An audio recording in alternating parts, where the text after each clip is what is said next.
I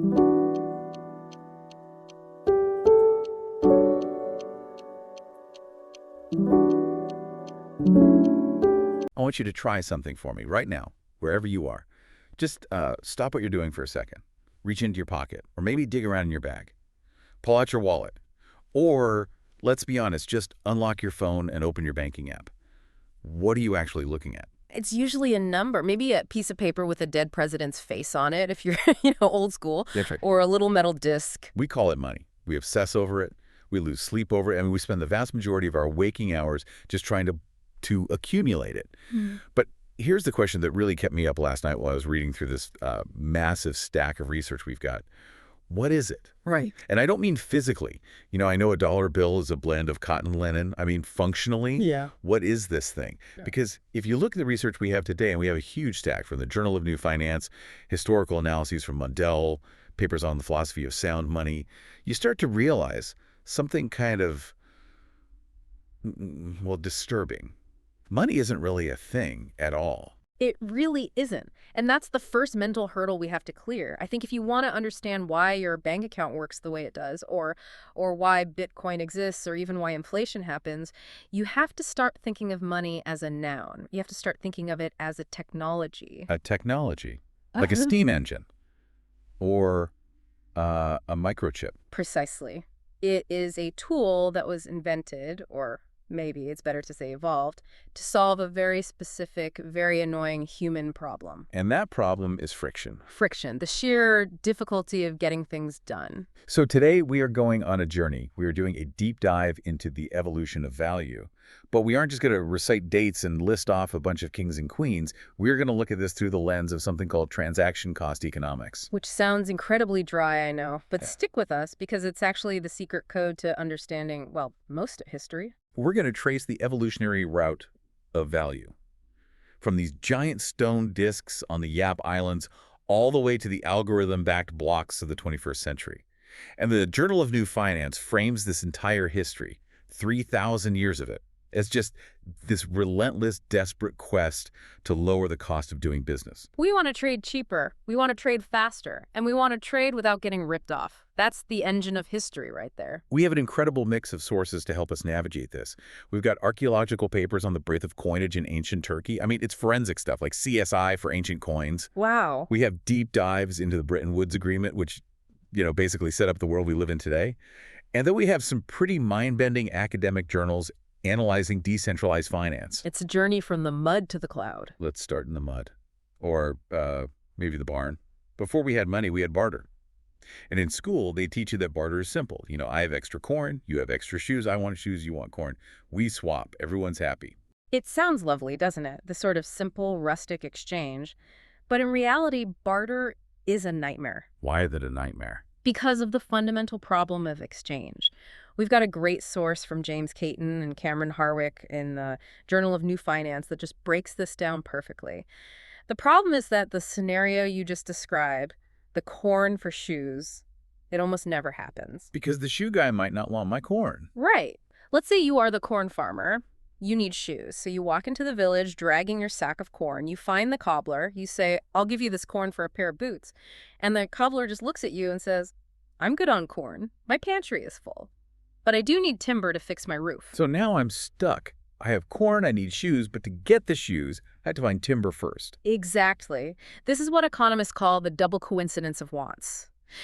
You have to find someone who has exactly what you want and wants exactly what you have at the exact same moment in time. The odds of that happening they're incredibly low. So now I have to go find a lumberjack. You have to find a lumberjack. But does the lumberjack want corn? Maybe not.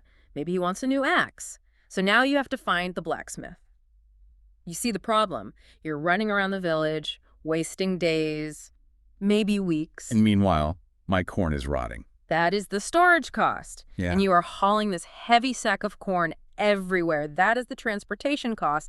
And all the time you spend looking for these people, that is the search cost.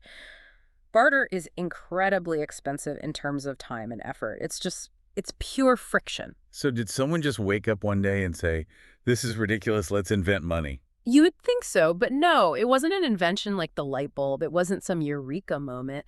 And this is where I get into Karl Menger. He's an Austrian economist from the 19th century, and he came up with this idea he called the causal genetic narrative. That sounds complicated. It just means how things came to be. Menger argued that money wasn't created by a government decree. No king stood on a balcony and shouted, "Hear ye, we shall now use gold coins." So how did it happen then? It happened because people are smart and lazy. They want to reduce that friction.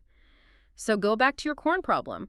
You know the cobbler doesn't want corn, but you notice that almost everyone in the village is always willing to take, say, salt, or maybe cowrie shells, or metal nuggets. Because those things don't rot. They don't rot, they're easy to carry, and more importantly, everyone else wants them. Yeah. They're saleable. So even if you don't need salt right now, you trade your corn for salt. Why? Because you know you can take that salt to the cobbler and he will take it. So the salt becomes a middleman. Yes, it becomes a medium of exchange. And eventually, one specific commodity becomes the most saleable thing in the economy. And that thing, whatever it is, becomes money. It emerges from the bottom up, not the top down. Okay, so we have commodities acting as money. But this leads me to one of the most fascinating details in the Mundell source. Before we had coins, before we really settled on gold and silver as the main thing, there was a different unit of account, a biological one, the ox. The ox. This is absolutely crucial to understanding monetary history, and it's something most people miss. Mundell makes a very sharp distinction here between a standard of value and a medium of exchange. Wait, hold on. Break that down for me. I usually think of those as the same thing. If I pay with $1, the dollar is the value in the exchange. Today, yes, they are wrapped up in the same package, but they don't have to be. Think of the standard of value as the ruler, the yardstick. It's what you use to measure how much something is worth. In the ancient world, specifically around the Mediterranean and the Near East, the ox was the ultimate yardstick of value. Why an ox? Why not a chicken or something? Because an ox was the tractor of the ancient world. It was a capital good. It could plow fields. It could pull carts. It had a very high, very stable value. If you were a farmer in 1000 BC, you knew exactly what an ox was worth in terms of labor and grain. It was the anchor. But you can't carry an ox in your pocket. I mean, if I want to buy a loaf of bread, I can't chop off the tail of my ox and hand it to the baker. That would be messy and very unfortunate for the ox. And that is the difference. The ox was the standard of value. Prices were quoted in oxen. That armor is worth 10 oxen. That slave is worth 4 oxen. But the medium of exchange, the thing you actually handed over, was usually something else. Often it was metal, copper, bronze, later silver and gold. So I would walk up to buy the armor, and the price is 10 oxen.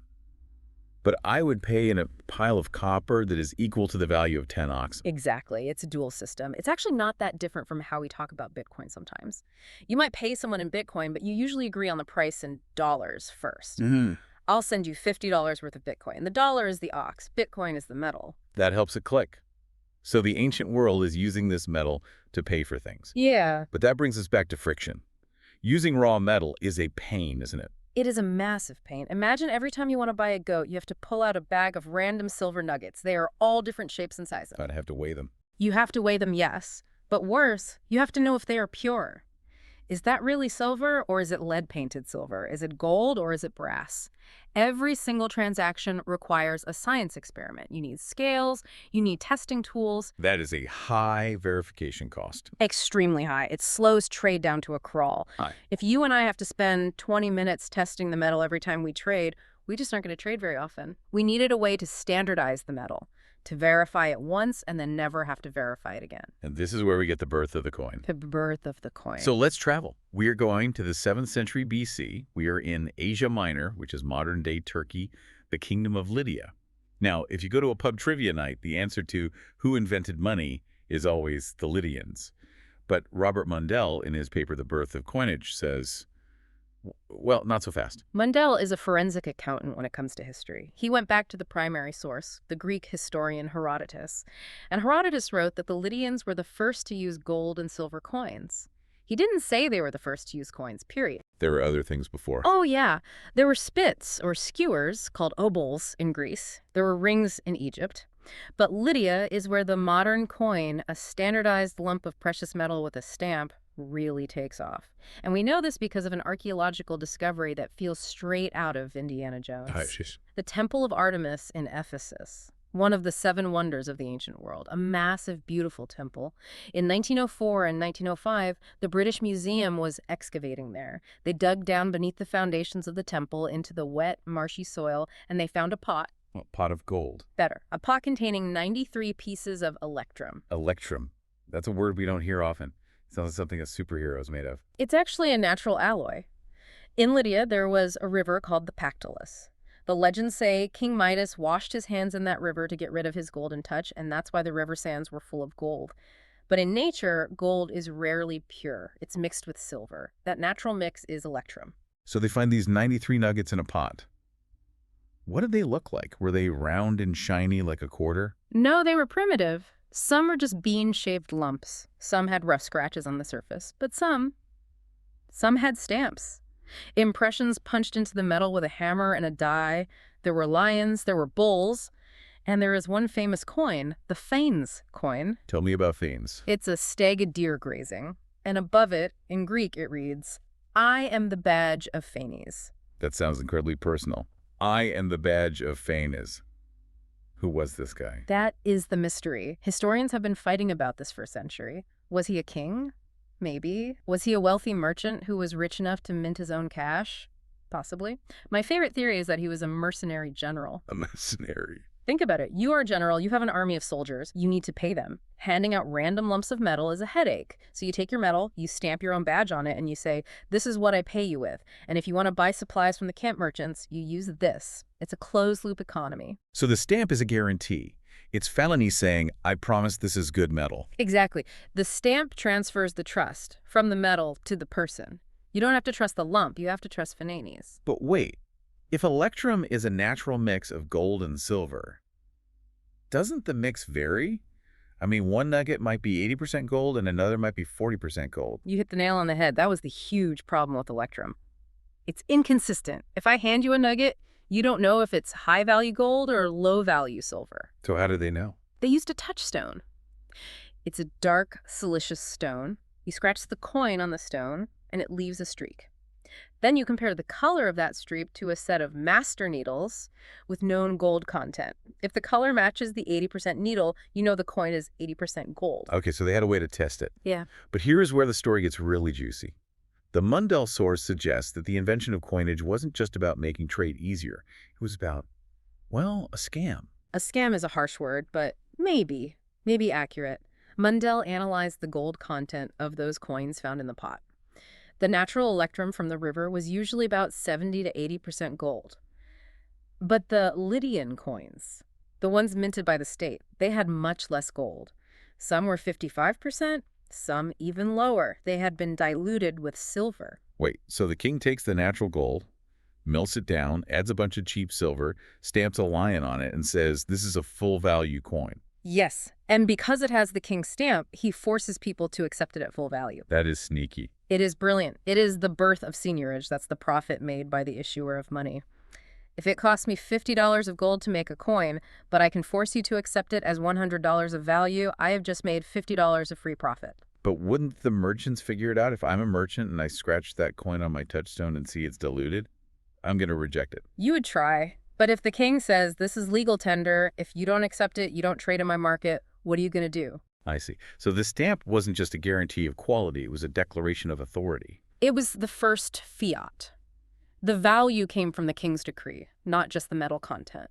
And that profit, that seigniorage, was likely the main reason kings started minting coins. It was a revenue machine. Money didn't just solve friction, it served power. Always. I want to clear up one other math problem that has bugged historians for centuries, and Mundell solves it beautifully. It brings us back to the ox. We hear about talents of gold in the Bible and in Homer's Iliad. Right. A talent is a unit of weight, and it's heavy. A talent is roughly the weight of water needed to fill an amphora, about 60 pounds. 60 pounds of gold. That is millions of dollars today. Easily. Now think about the Iliad. There's a scene where they're holding funeral games for Patroclus. There's a foot race. Achilles gives prizes. The first prize is a silver bowl. The second is a mare. The third is half a talent of gold. And the fourth prize is 2 talents of gold. Wait, fourth place gets more gold than third place. And if a talent is 60 pounds, fourth place is getting 120 pounds of gold. That's heavier than the runner. It makes absolutely no sense. Why would fourth place get a multi-million-dollar prize? Mundell looked at this and said, "We are translating this wrong." So what is a talent in this context? Mundell argues that the talent in Homer wasn't the heavyweight, it was the value of one ox. One ox. And if you convert the value of an ox into gold at that time, it comes out to about 130 grains of gold, which is roughly 8.5 grams, a small coin, about the size of a sovereign or a quarter. So the two talents prize wasn't two giant boulders of gold. It was two small coins worth 2 cows. Exactly. And suddenly, the history makes sense. The coin was designed to represent the ox. It connects the agricultural past to the metallic future. The coin was just a portable ox. That is a massive aha moment. It's all connected. But, carrying around gold coins, even small ones, is still risky. If I'm traveling from Ephesus to Athens and pirates board my ship, they take my gold, and I'm destitute. Physical storage and transportation costs are still high with metal. It's heavy, and it's stealable. Which brings us to the next leap in technology. Paper. Paper is a promise. It's a claim check. If I give you a piece of paper, I'm saying there is gold somewhere in a vault, and this paper proves you own it. Now, China was way ahead of us on this. Way ahead. The Wise source, we looked at notes that China introduced paper notes in the 7th century AD, the Tang dynasty. Meanwhile, Europe was still lugging metal around for another 1,000 years. It wasn't until 1661 that Sweden issued the first paper banknotes in Europe. Why the delay? Was it technology? Did we not have paper? We had paper. We didn't have trust. Paper introduces counterparty risk. With a gold coin, the value is in your hand. Physics dictates the value. With a paper note, you have to trust the guy who signed it. You have to trust the bank. You have to trust the king. And kings in Europe had a nasty habit of going broke or, getting their heads chopped off. Exactly. Trust was a scarce commodity. This brings up the concept of sound money. We have a fascinating paper from Durgee Park that discusses this. The tension between money that is hard to make and money that is easy to make. This is the eternal struggle, and to understand it, we have to go to the island of Yap in the Pacific Ocean. This is the most famous story in monetary economics, but the details really matter. The Raystones. Giant limestone discs. Some were taller than a person. The people of Yap used them as money. But here is the catch. There is no limestone on Yap. So where did they get them from? They had to get in canoes, paddle 250 miles across the open ocean to an island called Palau. They had to negotiate with the locals there for permission to quarry the stone. Then they had to carve these massive discs with primitive shell tools. Then they had to load these multi-ton stones onto bamboo rafts and tow them back to Yap behind canoes. That sounds incredibly dangerous. It was deadly. Many men died on these trips, and that was the point. The value of the stone wasn't just the stone, it was the sweat equity. It was the danger, it was the scarcity. Couldn't just print a Raystone. They were sound money. But then, technology intervened. Enter Captain David O'Keefe, an American sailor who shipwrecked on Yap in the late 19th century. He saw these stones and he saw an arbitrage opportunity. He went to Hong Kong, got a big ship, and bought modern steel tools and explosives. Oh, no. He sailed to Palau. With dynamite and steel, he could quarry huge stones in days, not months. No risk, no effort. He loaded up his ship and brought them back to Yap. He tried to buy coconuts and copra with them. Did it work? At first, he flooded the market, but the village elders, the keepers of the ledger, were smart. They looked at O'Keefe stones and said, no, these are not money. Why? They look the same. They said, these stones have no sweat on them, they were made too easily, but over time, the younger generation started accepting them, the supply of stones exploded, and what happened? The purchasing power of the Raystones collapsed. Hyperinflation. When money becomes easy to produce, it loses its value. It stops being a store of value. Easy money destroys value. That is the lesson of Yap, and it's the lesson of every failed currency in history. And that fear, the fear of O'Keefe and his dynamite, is what led the world to the gold standard. We wanted to tie our money to something that couldn't be printed by a politician or an adventurer. Which brings us to the peak of centralization, the moment the entire world sat down to decide how money would work. Bretton Woods, 1944. Picture the scene. It's July 1944, the Mount Washington Hotel in New Hampshire.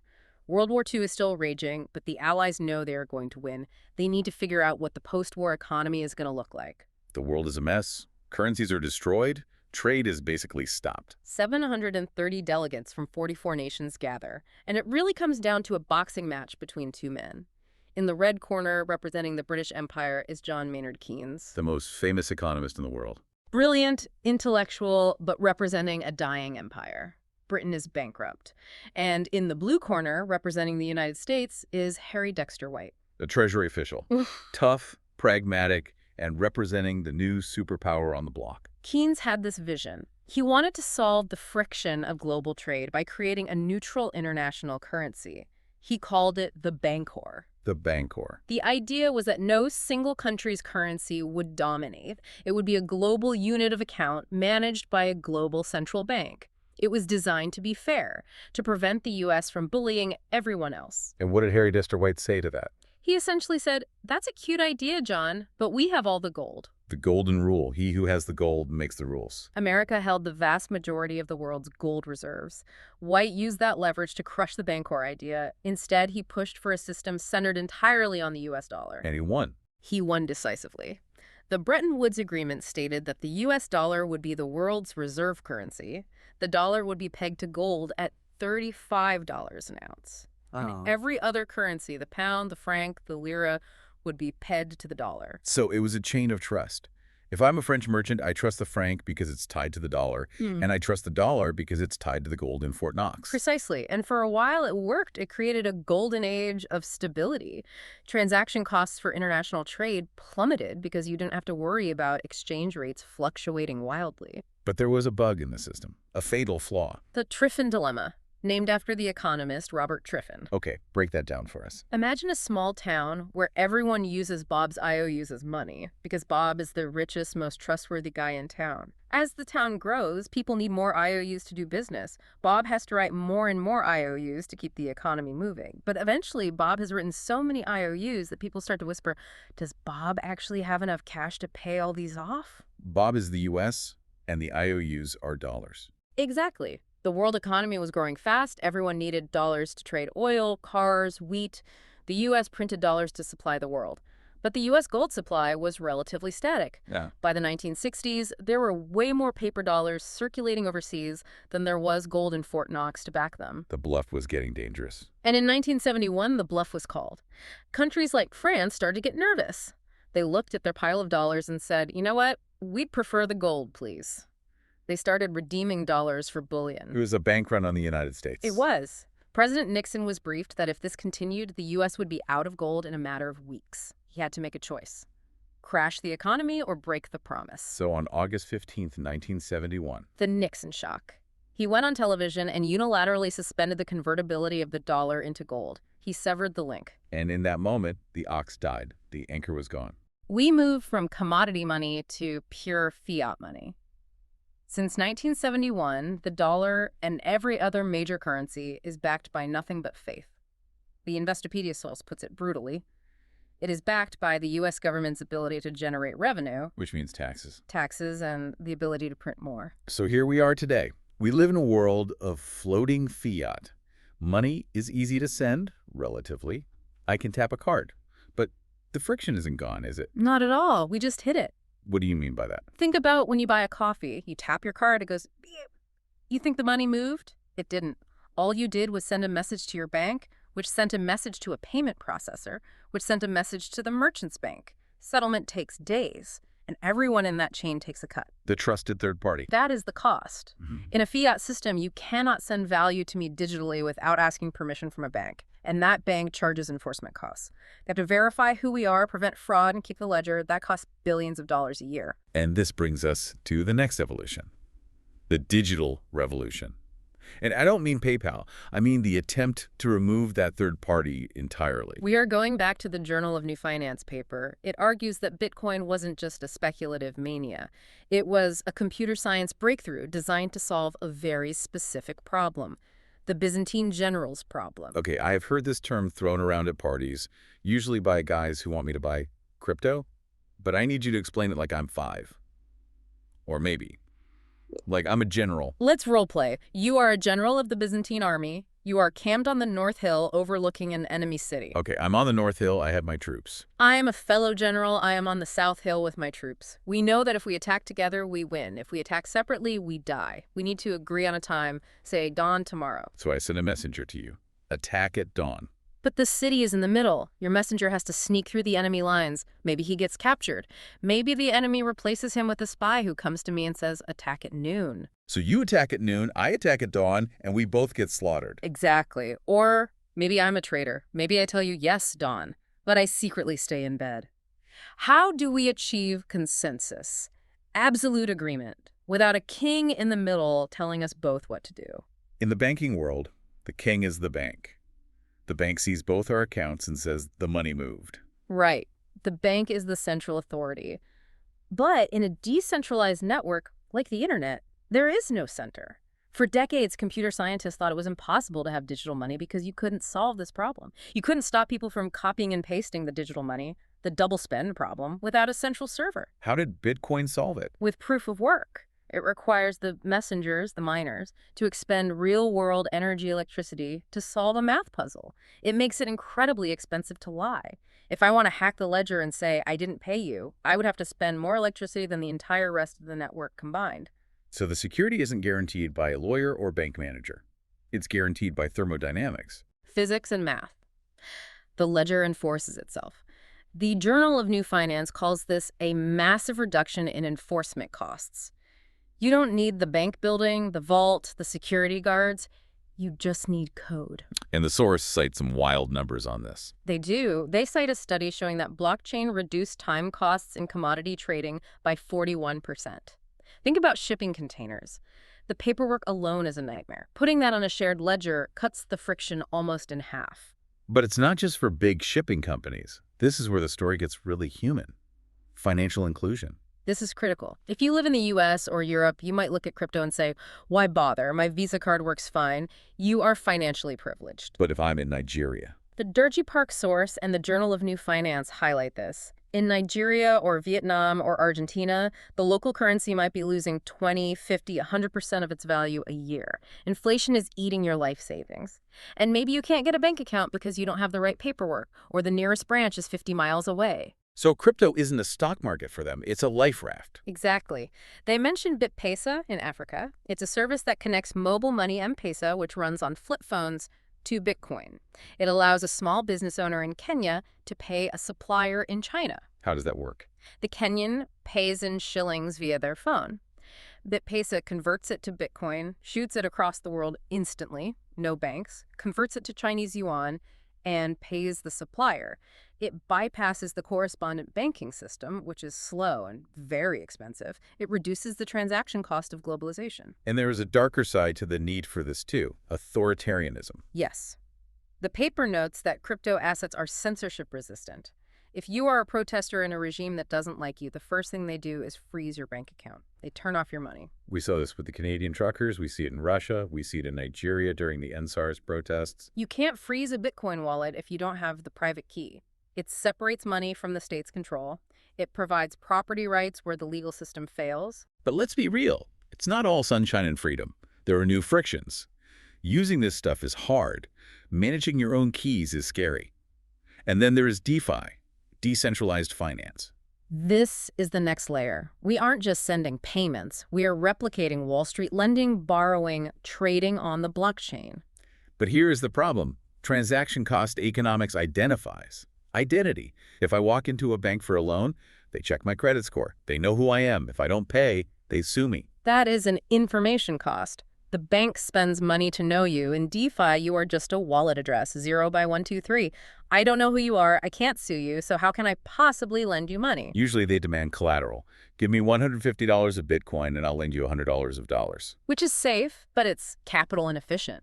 Rich people don't need loans like that. We need a way to lend based on reputation. The Journal of New Finance mentions oracles as the solution to this. This is sci-fi stuff.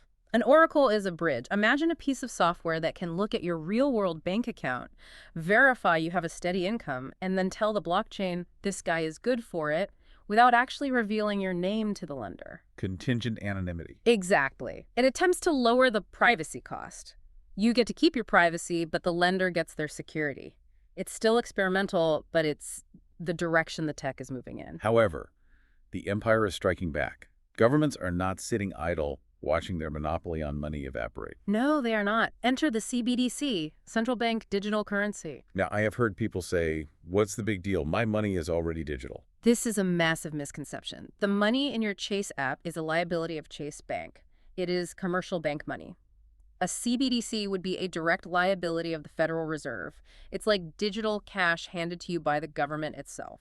So why is that different? Because of control. The Derji Park source discusses this. We have the Inera in Nigeria, the digital lira being tested in Turkey.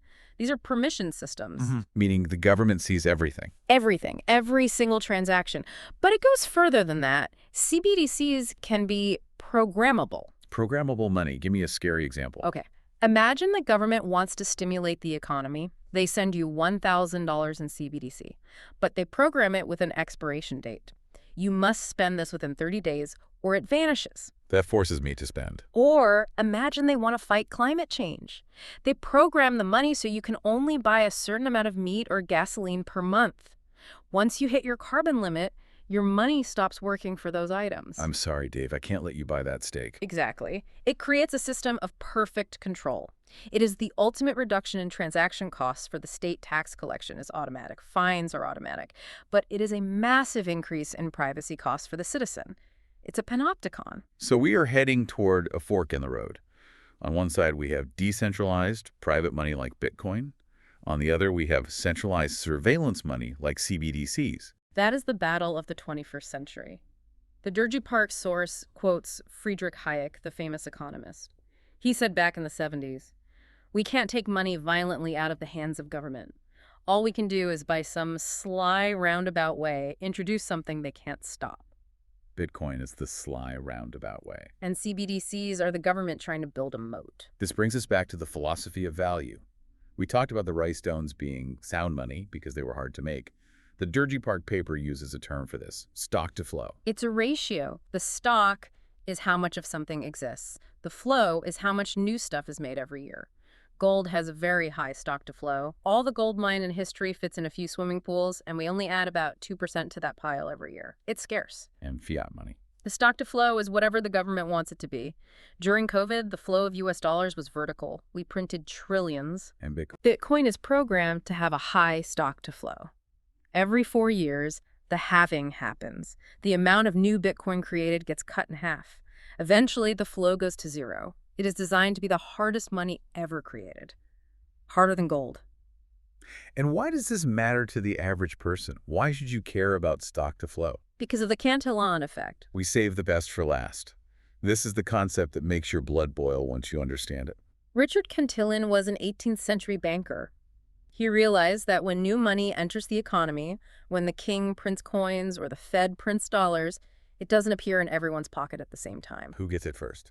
The people closest to the printer, the big banks, the government contractors, the large corporations, they get the new money while prices are still low. They spend it, buying up assets, stocks, houses. And by the time that money trickles down to me in my wages, prices have gone up. Exactly. The new money dilutes the pool. The early receivers steal purchasing power from the late receivers. The poor and the middle class are always the late receivers. So inflation isn't just prices going up. It's a wealth transfer. It's a tax that nobody voted for. It is a regressive tax. And that is why the history of money is essentially a struggle over the ledger. Who controls the ledger? Who gets to play God with the value of your labor? So let's try to summarize this massive arc. We started in the mud with the ox. The ox. High transaction cost, hard to carry, but a stable anchor of value. We moved to the Lydian coin. The state takes over. They standardize the metal to lower friction, but they immediately start skimming off the top with seigniorage. Then paper in Bretton Woods. We centralize everything for efficiency. We peg it to gold to keep it honest. But the temptation to print is too strong, and the peg breaks. Leading to the fiat era. Money based on faith. Highly efficient, but prone to inflation and surveillance. And now the digital block. We are using code to try to remove the trust gap entirely, to create money that has no borders and no master. The constant through all of this, from Fennies and his stag to Satoshi and his blockchain, is the drive to remove friction, to make it easier for strangers to cooperate. That is the beautiful part. Money is a bridge between strangers. It allows me to trust you without knowing you. And as we lower the cost of that trust, the world gets richer.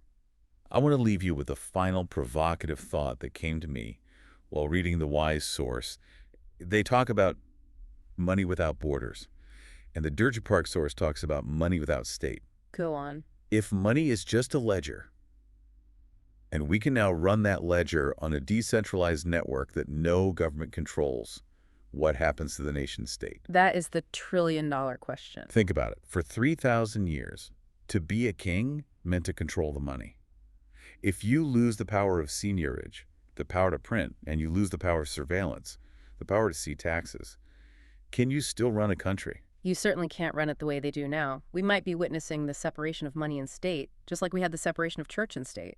It would fundamentally change what it means to be just a government. A claim ticket on society's resources that is currently undergoing its biggest upgrade since the Lydians stamped that lion. It's a fascinating time to be alive.